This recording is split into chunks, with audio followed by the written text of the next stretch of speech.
Konnichiwa! Good afternoon mga kababayan. Ito na naman po ang successful assessment na aming naitulong sa ating kabayan na nangangailangan ng tulong.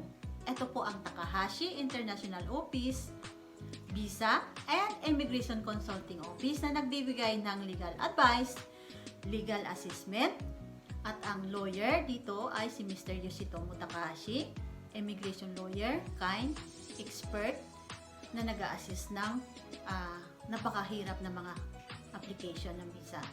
Pero, at the end, ay mayroong tagumpay, successful na nangyari. Kaya, congratulations. Makikita nyo po dito ang ating kabayan na aming natulungan, si Mr. Edmar, kung ano yung naging story niya bago siya nagkaroon ng legal visa, kung paano siya nakapunta ng Japan, at kung ano ang kanyang mga naranasan.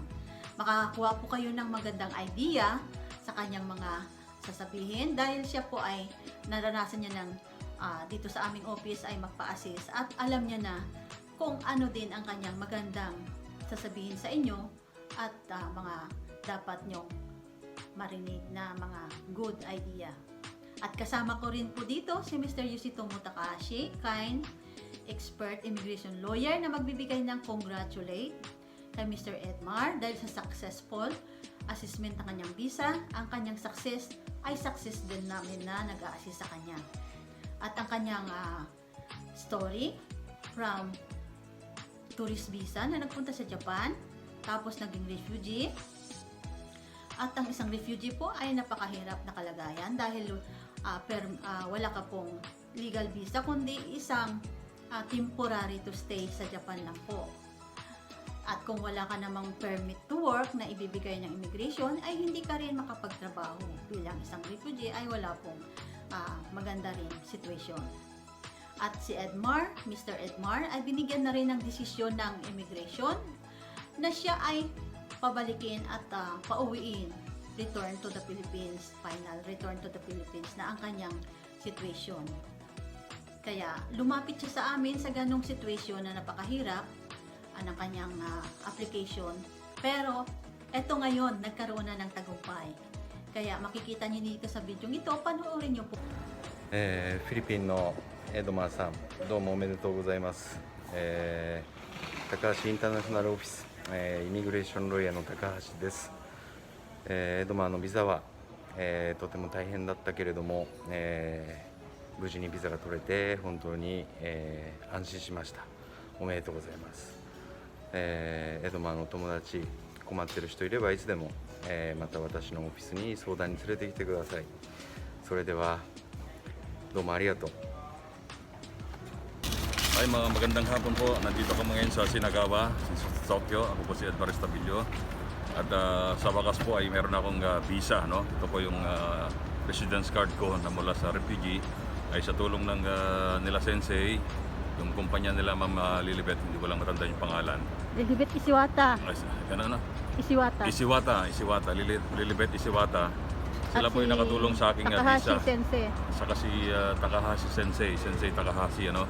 Sila yung tumulong sa akin para mabigyan ako ng visa mula sa refugee. Ngayon meron akong visa. Ito na po yung residence card kung tawagin po ito. Kaya maraming salamat po sa pagtulong niyo sa akin. At, walang anuman. At may itatanong ako, sasabihin ko sa iyo, Edmar, yes, po. bilang nag-assist ng iyong visa. Sa umpisa, ano ba ang iyong mga karanasan dito sa Japan? Nung dumating ka rito, anong hawak mong visa? At ano yung iyong naranasan?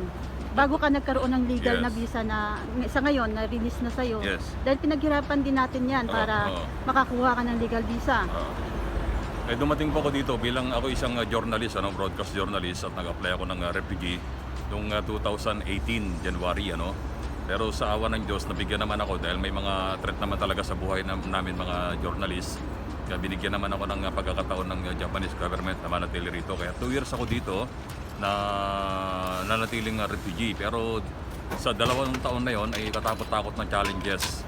Kasi hindi ka pwede magtrabaho naman ng kahit refugee ka, mayroon kang refugee kung tawagin ka, hindi ka pwede magtrabaho kung wala kang working permit. Oo, kasi dapat ang refugee, isa siyang stay for temporary stay lang po. Hindi siya legal visa na pwedeng magtrabaho. Ngayon, nung nagkaroon ako ng working visa naman, nagtrabaho kami sa mga mahihirap. Katulad ko, hindi naman ako sanay sa mga hirap na trabaho. Nasubukan ko rito mag-construction kung ano ng mga trabaho. Bilang journalist, hindi po natin dapat trabahoin yun. Pero nandito sa Japan, nasubukan natin magtrabaho ng katakot-takot na hirap. Ibig sabihin, hindi naman sa loob ng 2 taon na yon ay maraming challenges bago natin nakuha ito sa tulong din ng kumpanyang ito. Ano? Ng office na ni Sensei, sa aming pagpupursige at legal. Pagliligal, maraming prosesong i-provide na kailangan i-provide yung mga original. Hindi po rito yung pwede yung peke. Kailangan At talagang... dapat din, Edmar, wag sila dapat maniwala agad sa yun. mga payo-payo. Kasi sinabi nila na ganito yung nangyari, dapat pareho din, magkakaroon ka ng ganitong proseso ng visa. Iba din yung case nila, iba yung case mo. Kaya dapat anong mai-advise mo sa mga ganong mga Pilipina din na halimbawa nais na mag-apply ng kanilang legal visa, spouse visa halimbawa na nanggaling sa tourist visa, tapos Yes. pwede pala siyang i-apply para maging legal visa din siya na spouse or Japanese ang maasawa o Pilipino may permanent holder. Kagaya ng refugee, nagpakasal sa permanent visa holder, pero marami at mahigpit na proseso ang mga pagdadaanan. Kung ito ay sabihin nila ay madali lang, diyan sila nagkamali. Kaya ano maa-advise mo sa mga ganong nais din na mag-apply? Ang advice ko lang, kasi ako naranasan ko rin yan dahil siyempre kapwa natin Pilipino yung mga nagsasabi kung sino ano-ano mga sinasabi nila na dapat ganitong gawin, ganyan-ganyan. Muntik na rin ako maniwala sa kanila, no? Pero ganoon pa man, ginabayan tayo ng Diyos na papunta tayo sa tamang tao at sila nga nakatulong sa akin, yung Takahashi Company, ano? Nag-ayos ng mga visa. Pero wag po kayo maniwala sa kapwa Pilipino kung ano-ano sinasabi sa inyo kasi yan ang magpapahamak sa inyo. Kung ano-ano yung advice sa inyo, mag-asawa kayo ng Pilipina, buntisin ninyo para pag nabuntis, hindi kayo pwedeng pauwiin kung ano-ano pa yung mga sinasabi nila. Marami, hindi rin basta-basta kasi kung mag-asawa man kayo ng Pilipino at hindi naman talaga siya pwedeng mag-sponsor, wala rin yun. Ganun din yun, isa pa yun. At kung pwede siya mag-sponsor, katakot-takot din ng mga dokumento ang kanyang ipro-provide para makapag-sponsor siya doon sa aasawahin niya.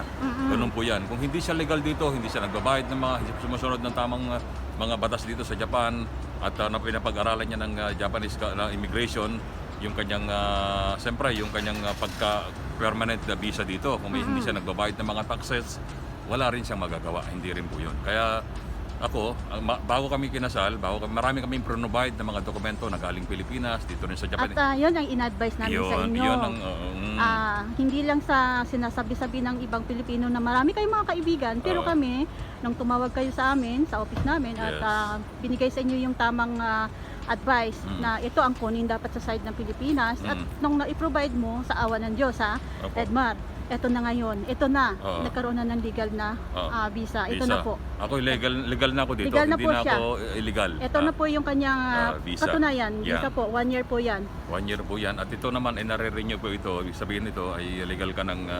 kasi pag refugee ka rin, hindi ka rin pwedeng umuwi. Hindi ka pwedeng... Pag umuwi ka, hindi na ka makakabalik. Ganun po yan. At pwede ka nang magtrabaho kahit araw at kahit gabi. saan, kahit araw. Oo. At saka itong kagandahan nito, pagka meron ka ng residence card, lahat ng mga pribileho sa Japan pwede mong gawin. Pwede kang mag-open ng account sa bangko, pwede kang pumasok sa mga iba-ibang mga trabaho, at saka kung mag-apply ka man sa mga gym, inahanap talaga ito sa City Hall, lahat yan. Ito yung kanilang hinahanap. Yan ang importante. Kaya maraming salamat po. Maraming salamat. God bless you, Edmar. Yes. Ayan. Baliktarin mo. Baliktarin natin, ha.